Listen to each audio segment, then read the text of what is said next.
que és la interpel·lació al Govern sobre les relacions econòmiques i financeres amb l'Estat, presentada pel grup parlamentari del Partit Popular. Té la paraula per exposar la interpel·lació l'il·lustre senyor Santi Rodríguez.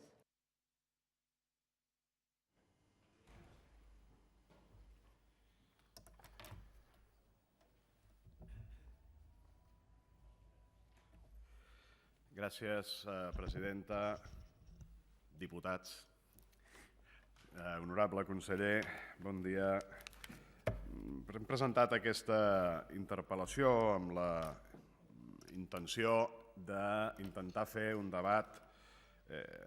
Nosaltres voldríem que fos un debat una mica racional sobre determinats aspectes del finançament de la Generalitat de Catalunya. En aquest sentit, m'agradaria començar relatant unes dades que creiem que són les que enmarquen l'actual context en el que ahir es va produir un debat de pressupostos, però en el que els darrers anys són els que, d'alguna manera molt important, condicionen l'acció política de la Generalitat de Catalunya. En aquest sentit, l'endeutament, reconegut al segon trimestre de 2013, del sector públic de la Generalitat de Catalunya és de 52.500 milions d'euros, que representa el 26,6% del PIB català i a la vegada representa també el 26,8% de l'endeutament global de totes les comunitats espanyoles. Hi ha una xifra que passa més desapercebuda. La Sindicatura de Comptes va posar de relleu en un informe sobre el compte general de l'any 2010, que són aquests aproximadament 40.000 milions d'euros de deutes diferides, de pagaments diferits de l'ús de mètodes alemanys i altres sistemes de finançament diferit, que no computen directament com a endeutament, però que sí que són pagaments que s'han d'anar afrontant concretament fins a l'any 2108.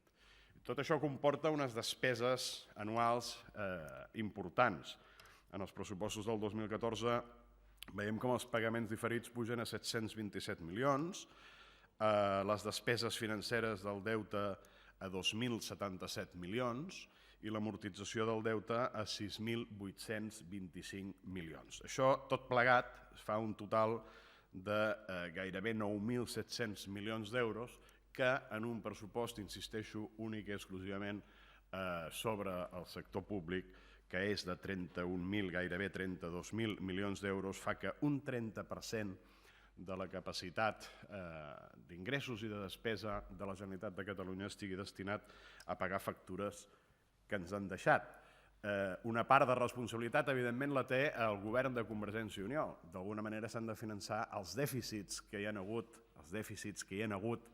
en els 2 o 3 anys que porten en el govern Convergència i Unió, evidentment, i això és el que ha fet créixer una part de l'endeutament. Senyor Turull, no li estic atribuint tot a Convergència i Unió ni al Partit Popular. Li repeteixo que, evidentment, s'ha de finançar el dèficit i per això ha crescut l'endeutament.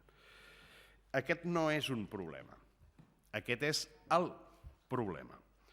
Per més que vostès ens vulguin dir que el problema és un altre o el problema està fora de Catalunya, l'autèntic problema és aquest marc que li acabem de descriure. Perquè tot això té conseqüències. La conseqüència primera és que la qualitat creditícia del deute de la Generalitat és del nivell del bo escombraria i a la vegada té una segona conseqüència, que és el tancament dels mercats financers a la Generalitat. I com s'arriba fins aquí? Doncs s'hi arriba al llarg dels anys a través de 2 sistemes. Un primer sistema gastant més del que es pot gastar o dels recursos que es disposen, però també n'hi ha un altre que no ens pot passar inadvertit, que és preveient uns ingressos que després no es compleixen o no es materialitzen, com per posar un exemple, el dubte sobre els 2.318 milions d'euros de vendes i concessions previstos en els pressupostos de 2014. I amb això, si em permet, jo faig una primera conclusió. Qui ofega Catalunya? Doncs a Catalunya no l'ofega ningú de fora. A Catalunya ens ofeguem pels nostres propis actes i no perquè hi hagi cap conxorxa per part de ningú per ofegar ni la Generalitat de Catalunya ni el conjunt de l'estat de les autonomies, com deia ahir el president de la Generalitat. I això és demostrable a partir de les dades de les comunitats, com s'acullen els mecanismes de finançament que l'Estat posa a la seva disposició. En el pla de proveïdors de 2012 s'hi van acollir 14 comunitats, per tant 3 no ho van fer. El de 2013 s'hi han acollit 8 comunitats i en el Fons de Liquiditat Autonòmica s'hi han acollit 9 comunitats. Per tant, hi ha comunitats que no necessiten recórrer aquests mecanismes de finançament extraordinari. Per tant, segona conclusió, les dades posen en evidència que no existeix aquesta suposada conxorxa del govern del Partit Popular per tal d'eliminar i desacreditar l'estat de les autonomies. Continuem. Si m'ho permet, continuaré amb una premissa. Si vostè li deu alguna cosa a algú, qui li deu és vostè, no aquells que li presten els diners perquè vostè pugui pagar. I això crec que és una premissa que té que estar, és clarament acceptada absolutament per tothom.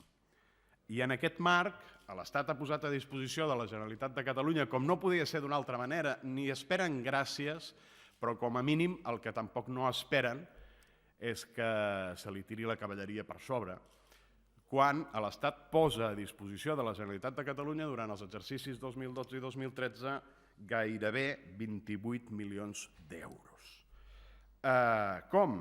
Doncs miri, en el 2013 de proveïdors seran vora 3.700 milions d'euros, incloent ajuntaments, però la major part em reconeixerà que és Generalitat de Catalunya. I a través del Fons de Liquiditat Autonòmica, en aquests moments tenen reconeguts poc més de 10.000 milions d'euros, dels quals 9.100 euros van destinats directament a pagar venciments de deute i els altres 1.400 milions d'euros van destinats a cobrir el dèficit, part del dèficit de la Generalitat de Catalunya. 1.700 milions d'euros que correspon al 0,7% del dèficit inicial que tenia autoritzada la Generalitat de Catalunya.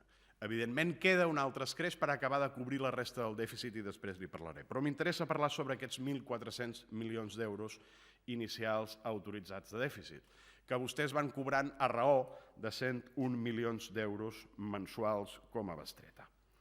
I a partir d'aquí, vostès tenen una priorització que és autoritzada per al Ministeri d'Hisenda.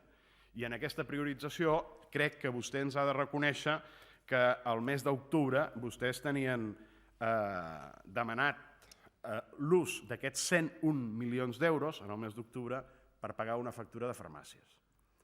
I vostès, de forma unilateral, van decidir no pagar aquesta factura de farmàcia, pagar altres coses, que no li estem dient que no pagui altres coses, s'ha de pagar tot, s'ha de complir amb tot, però vostès el compromís que tenien era pagar les farmàcies. I vostès diuen, doncs miri, aquests diners els destino a una altra cosa i quan venen els farmacèutics a queixar-se perquè no han cobrat, els dic que vagin a cobrar al Ministeri d'Hisenda i que es vagin a queixar en el govern del Partit Popular.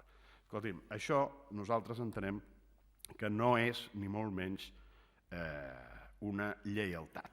I si m'ho permet, com a conclusió, i allò d'una forma potser més gràfica, li diré que qui pot pagar, paga, que qui diu voler però no poder, tot i haver cobrat, és el que no paga. I m'ho permetrà, això sí que és mala bava, conseller, això sí que és mala bava. Mala bava i deslleialtat, com li deia. I en el minut i escaig que em queda d'aquesta primera intervenció, jo li volia demanar al conseller d'Economia i Coneixement del Govern de la Generalitat que ens digui, sense al·ludir en la seva intervenció a la resposta, que ens doni la seva opinió, la del conseller d'Economia i Coneixement, al respecte de la valoració econòmica de les deslleialtats que va presentar el conseller de la Presidència. No sabem si ho va fer el govern de la Generalitat o no, ho va presentar el conseller de la Presidència. I com és una valoració econòmica, creiem, estem convençuts, que el conseller d'Economia la coneix i el conseller d'Economia li deu haver donat el seu vist i plau. I per tant ens agradaria conèixer la seva opinió sobre això. Globalment, després si vol podem entrar en algun detall, com per exemple sobre la disposició, el compliment de la disposició addicional tercera de l'Estatut. No hi perdré gaire temps. Ja ho ha fet el senyor Duran i Lleida i han tingut les seves picabaralles amb el senyor Duran i Lleida al respecte de la interpretació de la disposició addicional tercera. Nosaltres coincidim perfectament amb el que diu ell i jo crec que vostè també hauria de coincidir amb el que diu el senyor Duran i Lleida. Però després hi ha altres aspectes que, com se m'acaba el temps, doncs li comentaré a continuació. Gràcies, senyora presidenta. Gràcies, diputat.